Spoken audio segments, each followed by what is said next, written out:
Hey guys, it is Ryan. I'm not sure if you know this about me, but I'm a bit of a fun fanatic when I can. I like to work, but I like fun too. It's a thing. And now the truth is out there. I can tell you about my favorite place to have fun. Chumba Casino. They have hundreds of social casino style games to choose from with new games released each week. You can play for free anytime, anywhere. And each day brings a new chance to collect daily bonuses. So join me in the fun. Sign up now at ChumbaCasino.com. No purchase necessary. VGW. Void where prohibited by law. See terms and conditions. 18+.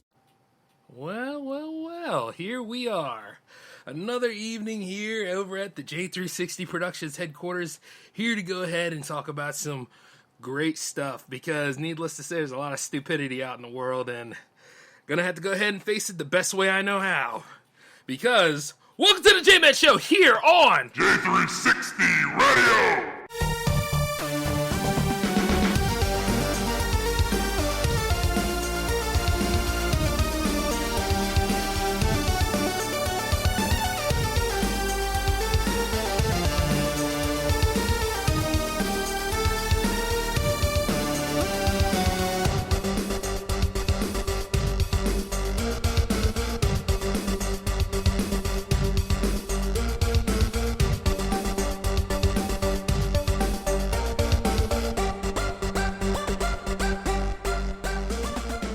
Hello, it is Ryan, and I was on a flight the other day playing one of my favorite social spin slot games on ChumbaCasino.com. I looked over at the person sitting next to me, and you know what they were doing?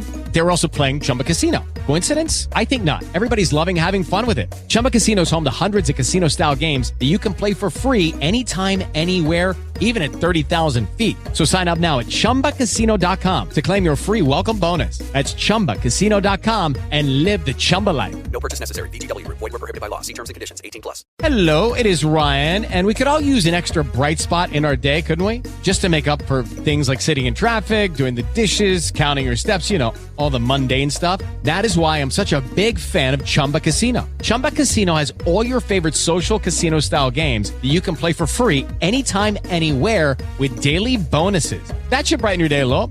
Actually, a lot. So sign up now at ChumbaCasino.com. That's ChumbaCasino.com. No purchase necessary. VGW. Void where prohibited by law. See terms and conditions. 18+.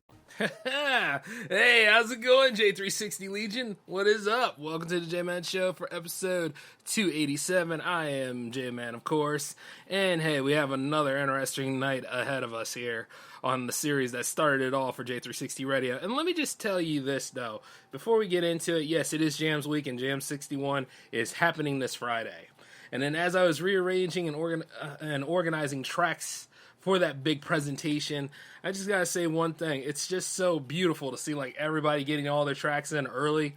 I mean, like, I still have 2 slots left, so if you want to go ahead and get them in, get them in. But I got to go ahead and let y'all know this. See, some of y'all are getting a little too comfortable with my presence again. And the only reason why I say that is because, like, whomever it is, I'm not going to say the person's name because they know better and they need some sort of anonymity, just to go ahead and, you know, have a little bit of aloe for the burn I'm about to give. Do not, and I repeat, do not make any suggestions about how the order of the tracks are played. Do not even try to reserve a spot. Do not even try to tell me about your numbers. Whatever you do, if you value any part of who you are, stay in your damn lane, okay? You know what I'm saying? I've been doing that show for at least like 60 times already. We managed to make a milestone mega mix. We in the 3rd year of its production. I don't need anybody's damn help and suggestions. In your infinite wisdom, do you think I really need to? That show hits the way it does. Now, you might make the music and all, but I organize and outline the whole damn show. I'm doing my job. Stay the hell out of my way. Got it? That's the nicest way I can go about saying it, because once again, when you take liberties with my presence and who I am and stuff, that's like me going ahead and looking at you like you have no name. Now, I always talk to people like they have a name, and I always talk to people like, you know, because they have a presence too. And it should always be like a respect thing. But you know what? If you're starting to do that stepping on the toes thing, I'm going to shove them in your ass. Do you understand what I'm saying? You want to do the J-Man job? I doubt you could, because guess what? It's not just one show you take care of. You take care of at least 10 to 11 of these damn things. And let me just tell you this, the ones that are weekly need to be weekly. You don't get to go ahead and take no damn break and stuff like that. You have to put stuff together. You have to be ready. If only you knew how my life was. And I'd like to go ahead and tell you on this show, but I ain't got enough time like that. So you can just look at a combination of all the different seasons for that sort of scenario. But once again, Jams is fine. Jams is in my hands, and I got it all under control. I don't need any suggestions. When you submit your tracks, be confident about the tracks that you submit.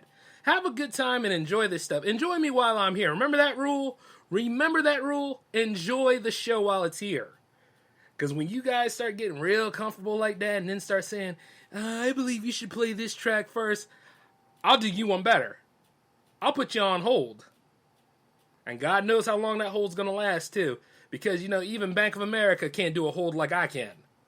Got it? All right, then. Sorry. I know that's a little spicy, but at the same time, it needed to be said. Because, see, at the end of the day, I'm very annoyed with my industry. You know what I mean? Like, the filmmaking industry is just getting on my nerves with a lot of stuff. Who the hell does James Cameron think he is, exactly? You know what I'm saying? Like, the man made some pretty good movies, I'm not gonna lie. But, honestly, some of his stuff really wasn't hitting in the latter years of things. And then, Avatar 2, once again, I think Avatar 2 is just too full of its own damn self. And whether it's good or not is to those who care. I really don't care about the Avatar story. I really don't care about the new technology in Avatar. And then at the end of the day, he's just going ahead and doing this stuff. It's crazy marketing. Because he'll go ahead and he'll say some of the things that some of y'all responded with. Like a lot of y'all are tired of streaming. Oh, I want to go back to the theater. Yeah, you should go back to the theater. You know what I mean? He's telling you that stuff because that's what a lot of y'all are feeling. And then at the same time, he knows he needs some more of that buku cash so he can break even. And I think it already did break even, didn't it? Didn't it make like the $200 billion mark? Either way, it's like, no, $2 billion, not $200 billion. That's too much damn money. But the funny part about it is, even then, when it makes that $2 billion mark, once again, the man's too damn arrogant. He always got to chime in on everything. It's no different than like when Martin Scorsese showed up about the Irishman and all that kind of stuff. I think, once again, we have all lost our way. And when it comes to, like, the entertainment industry, it's not even about the game. If you look at today's entertainment industry landscape, it's no different than, like, today's NBA landscape. It's never about the game. The game is there, and the game can sometimes be interesting and sometimes be enjoyable. But then there are moments where it's the off-court activities, whereas the behind-the-scenes became more of the show than the show itself. And maybe we could say something like, everybody wants to be 30 Rock. Just saying. Everybody wants to be the star now. Everybody wants to be the iconoclast, the smart ass, until you realize, like, guess what? You can't back up what you say to the point where you can't be the smart ass anymore. So now you go ahead and you start playing victimhood games. It's weird to me, but that's what it seems to be looking like. You know what I'm saying? If you're into this industry like I am, you kind of know. You kind of see these things. And now I hear word that allegedly there's supposed to be a sequel to The Passion of the Christ coming in. I'm sitting there and I'm like, you mean we couldn't get enough of it the first time? So are we going to talk about all of Easter again? Is that what we're going to do? I mean, if that's the case, then I really shouldn't have to go to church, right? Because for one thing, growing up in a Christian house, you kind of get the point, you kind of know. But at the same time, certain people, I guess they need that movie so that they can go ahead and be like, oh my God, I can't believe all that happened. Maybe it's time for me to convert, But what's interesting, though, I remember when that movie did come out and people of the Christian faith were actually protesting it. They did not want any depictions of this happening. And then all of a sudden, the movie still went through anyway. Which is why, like, when somebody tries to picket your stuff or tries to go ahead and say, like, oh, we're going to protest. Just ride that out, okay? Just ride out any bit of protest and any bit of, bad press or whatever. Just ride it out. That's my advice to you as a creative. But when it gets right down to, like, I don't see the point of it exactly. But I don't know, maybe it'll scare people to going back to church. I don't know. But what I do know is that we don't really need it. I mean, if you look at a lot of the religious movies that came out and, over the year, like the Ten Commandments and all, like, they pretty much tell you exactly what's going on. And you see them every once in a while. I mean, I don't know. There's a place in in PA, Lancaster, PA, called Sight and Sound, and they do a pretty good job with their productions on what goes on in the Bible. But once again, though, it's like you understand why that is. I just don't see the need for a sequel to Passion of the Christ. But a lot of y'all probably see it differently. I know somebody that saw something differently, and he decided to throw his 2 cents in and said, there's a lot they could do with the sequel. They could talk about the persecutions of the Christians in the first church. And it took a lot of me not to respond to that nonsense, because you know why? Here's my whole thing. Who the hell wants to see that? You can look at something like Mysteries of the Bible or something from any sort of A&E special about like all those kind of situations and stories. Or you can just read the Bible if you want to. It's right there. I mean, some of y'all pretend to be about that life during every December, right? You know, you celebrate the birth of Jesus, but you can't stand talking about the death and the resurrection. And then what's interesting about Easter is like when people try to censor you about Easter, in which like I look at people all the time. I remember one time I said Happy Easter, and then like my cousin went ahead and said Happy Resurrection Day, and they tried to correct me on it. I said, get the hell out of my face. We're both grown ass men, okay? I say Happy Easter. I say it with the tone of it. I don't go and find like alternative words for things, you know? It's just very interesting how we all go about things, and then we just try to hold each other down, or no, we need to go correct one another, or whatever the hell like black podcasters usually say about like we need to check with one another, we need to go ahead and counsel instead of cancel. It's like, get the hell out of my sight. And which is another thing too. Recently it was Martin Luther King Day, and I noticed wasn't that a very weird statue to look at though? I mean, I know the point. I know it's about unity and it's about him consoling his wife.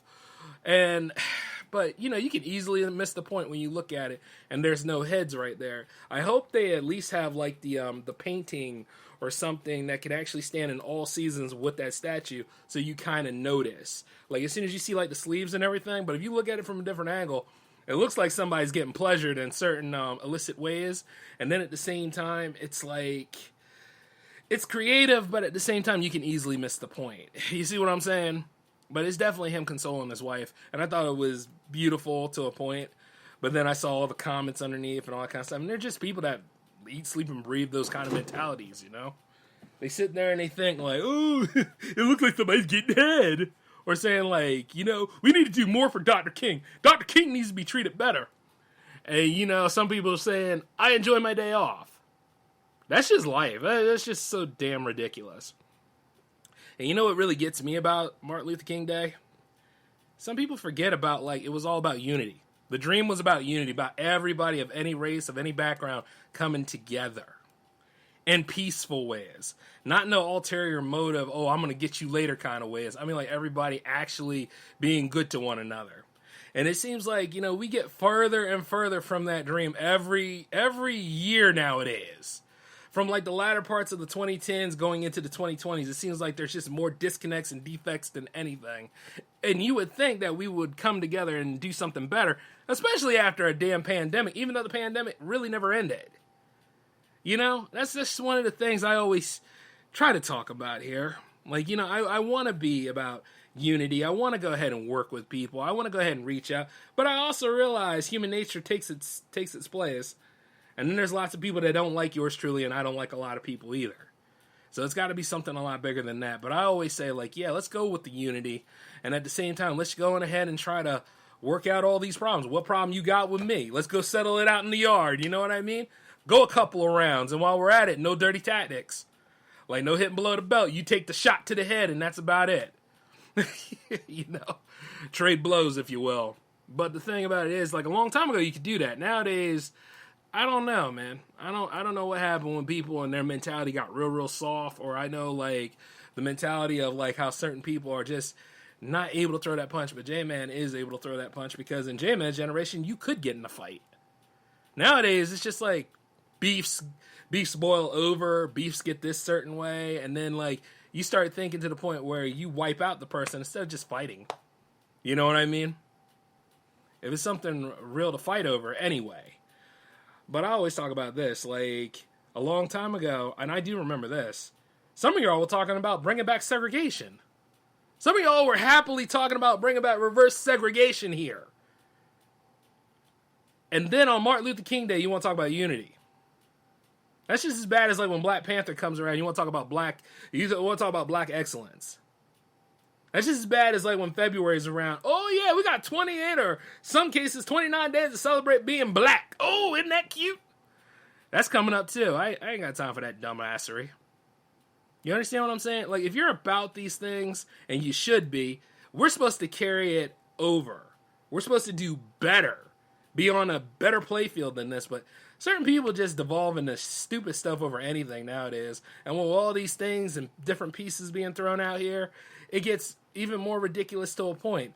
Like, oh, you know, Black Lives Matter. Yeah, okay, well, how many black people have you been talking to lately? And then they don't say anything. Or, like, everybody carries a banner for, like, trans lives and all this other stuff, but they don't really say anything.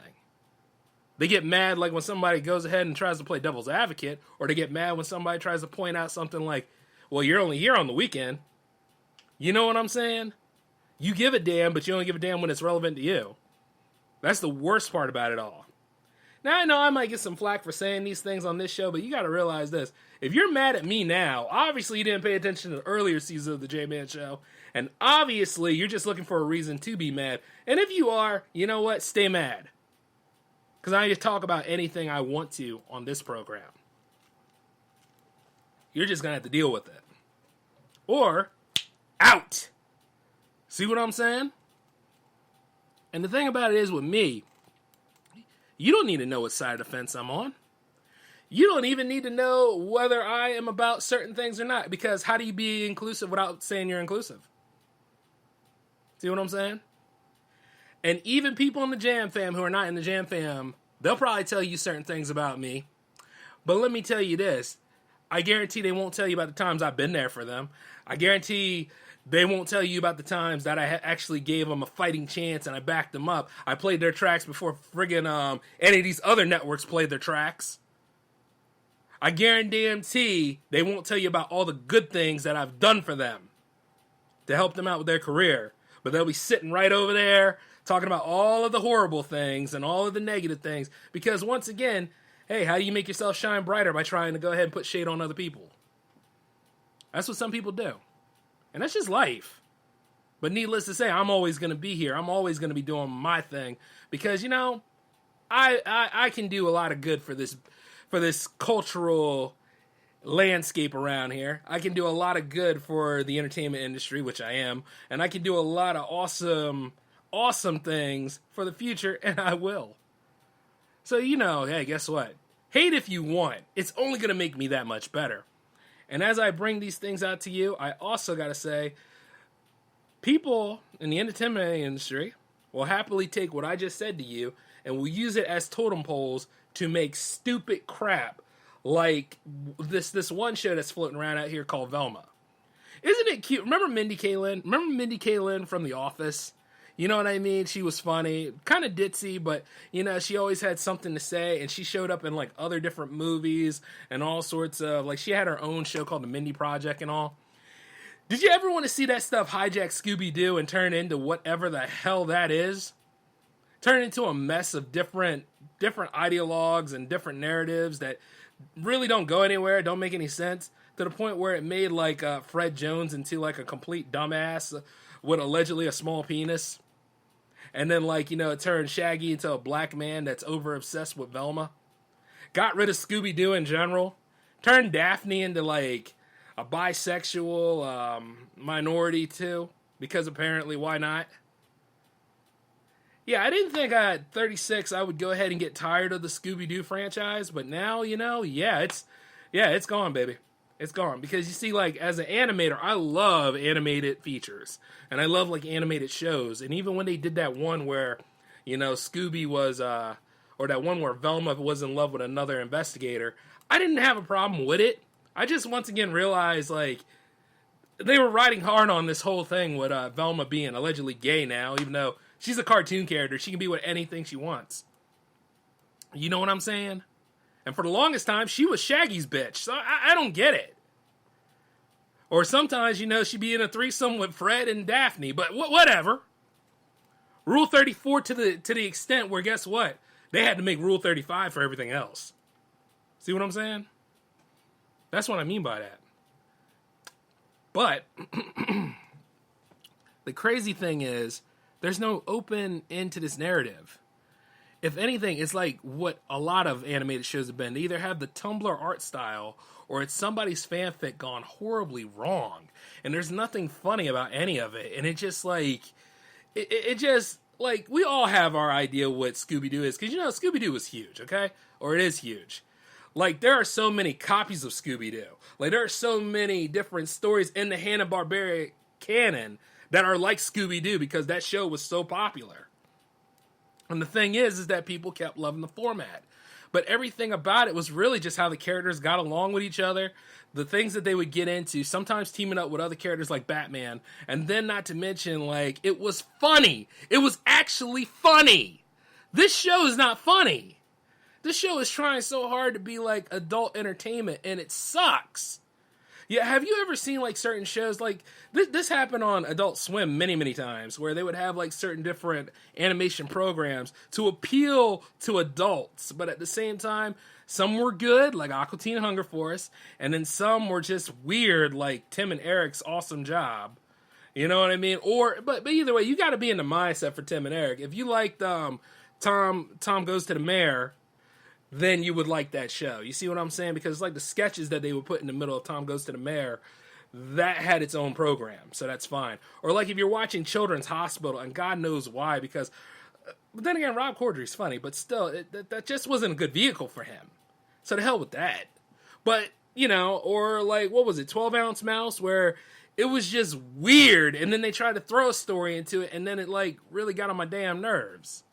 Now, More Oral was funny. That was cool. But what it is that I'm saying that a lot of these adult animations, they can be great, but once again, I think they really forget the point of, like, what exactly you're catering to. And that show, Velma, is like one of them things, like, that's somebody's project that, once again, should sit on the internet for a little while until somebody discovers it and say, oh, I get what this is. And then other people come to it and they're like, oh, okay, we get what this is. Because it's not friggin' funny. It's not good. It sucks. Sometimes it's just really, really bad. Just because you could doesn't mean you should. And even then, if Mindy Kaling is about this whole thing, why didn't she just go ahead and get away from an IP that's already used and say, hey, guess what? This is the Mindy Kaling series. That's what that could have been. And the sad part about it is, it's like me saying that is going against minority growth, right? I'm not going against minority growth. I'm going against bad television. That sucks. That's just as bad as like when Sony Animated Pictures got rid of the Popeye movie remake, an animated remake, by the way, that looked pretty damn good, for the Emoji Movie. Who the hell wanted this stuff? It's just the same thing with Joker and like anything in DC Comics nowadays is ridiculous because like they're not really fighting crime anymore. They're over there, they're hanging out with each other, or they're going through their MTV moments, or like, Joker's pregnant now. Joker was pregnant, gave birth to a handsome baby and stuff like that. I could dive into that a little bit more, but I don't want to. And it's the same thing about like, allegedly Tim Drake Robin trying to discover his sexual orientation, which he never had a problem with.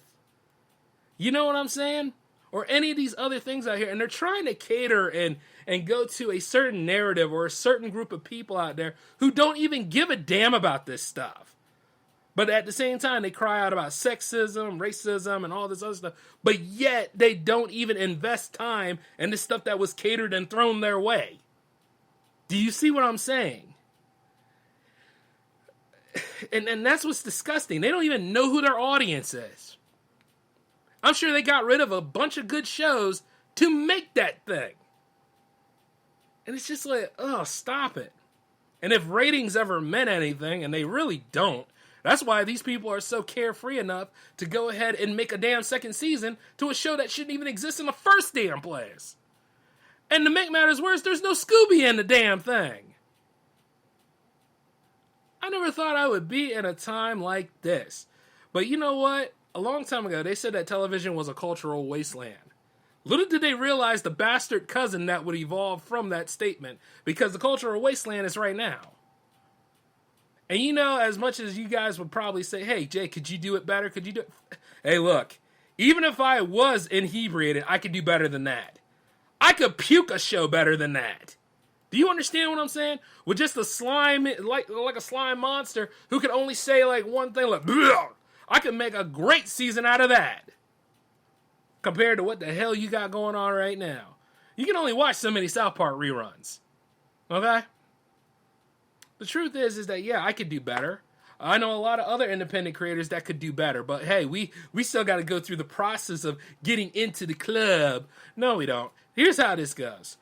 You guys have freedom of choice. You guys have the power of doing things too. If you really want independent content creators to succeed, then support the ones that are really about the craft. Not the glitz, glamour, and all that other stupid stuff. I'm talking about the ones that really want to get work done. I'm talking about the ones that really want to put in the effort and make things happen. That's who I'm talking about. Because all businesses need support. And don't be ashamed of businesses being successful. And don't be scared of people making money. Yeah, I'm for profit because guess what? I want to make money in addition to doing art, in addition to being the icon. That's why. It takes money to get there. So the thing is that, yeah, you have to work towards that. This isn't about like, you give somebody money and they run away. They do the old con man game. Not everybody's a con man. I'm trying to do this right by y'all. You know what I'm saying? If I can go ahead and get this animated series afoot, I will. If I can go ahead and get this movie taken care of, I will. And it can be done. Some things will probably go on to the Buy Me a Coffee page before it ever goes to YouTube. So that's where one thing where your exclusive rights would be.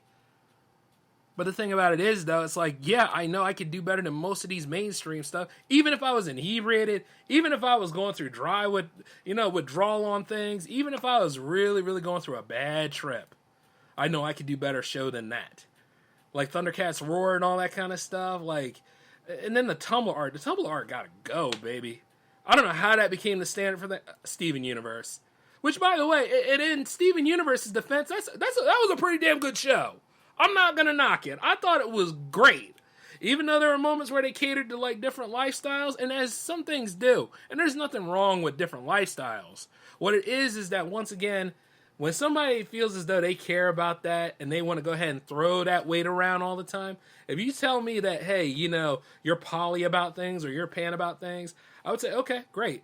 But you see, once again, Sunday becomes Monday in my world. I don't want to wait until Monday to hear about this thing when I already heard about it on Sunday. We still got to work together as comrades and get things done. Okay? I need more breaking news, not the same old news recycling to me. Do you see what I'm saying? And then once again, there are just people who don't care. There are people who really don't care, and you're doing the worst thing by trying so hard to make it so that they do care. You see what I'm saying? Remember a long time when I don't care used to be the best way to handle things. Nowadays, not so much. And that's the sad part about it. That's the sad part about human relationships and human communication. At some point, people think that they're winning with that, but at another case, they're not. They're really just doing half-ass communications nowadays because they don't want to have that conversation. They don't feel comfortable about it. Like I said, there ain't nothing in this world that makes me uncomfortable. It's the idea of, once again, don't repeat the same old thing after you done said it one time. All you need to do is say that one time. Ain't nobody that stupid. All right? There are just people out there that are lazy, and then there's people out there that really don't care. And wherever I fluctuate on that whole spectrum, well, it's like this. Usually in the middle, because I'm going to hear what you have to say, and I do listen. But it's like this. What do I do with that kind of knowledge? It's just like the same thing whenever I see people speak out about Joe Biden, or whenever people speak out about Trump, or whenever people speak out about any of these people that are in the congressional seats that somehow got the job. What the hell do we do with that knowledge now that person got in there? Think about it. Or anything. Somebody your supervisor left, somebody else got the supervisor position, and they don't know how to supervise worth a damn. All right, we know that, but where do we go from here? See what I'm saying? Nobody has solutions like anything. They only know what the problem is and identify the problem. Oh my God, the United States is racist. Okay, great. Where the hell do we go with that knowledge? That's all I ever ask. I could sit there and I could listen to you, or I could go ahead and do something about it, or I could go ahead and live my damn life and get to the point where I ain't never have to worry about that stuff. Because, if you're hanging with Jay, man, and even after this episode, if you're still hanging with me and all that kind of stuff, and you like my show, you like my content, you like everything that I'm doing, then I'm doing something right. Because I ain't compromising myself at all. I've been the same damn person I was since season 1 of this program. You understand what I'm saying? Like, I know this. Oh, I like Jay, man, because of what he just said. Yeah. Go eat a dick. Trust me on this one. Blow it out your ass if you don't like me. That's cool. Like I say, because I know the real ones. I know the ones that matter. I know the ones that I made this series and all the other series for. I know all the ones out there that I'm making the movies for. I know all the ones out there that I'm making the animation specials for. And the truth is because guess what? They deserve it. Because all this other crap that's floating around out here to cater to one or to cater to two pieces of a society that doesn't even care to look at it. They don't even care about the WNBA, for God's sakes. But yet at the same time, they want to go ahead and siphon into video games, comics, and all this other stuff. And it's like, they're just hijacking established IPs. The best way to beat those established IPs is to go ahead and invest in the new ones. That's how you do it. But like I say here, because look, they already hijacked Scooby-Doo. You know?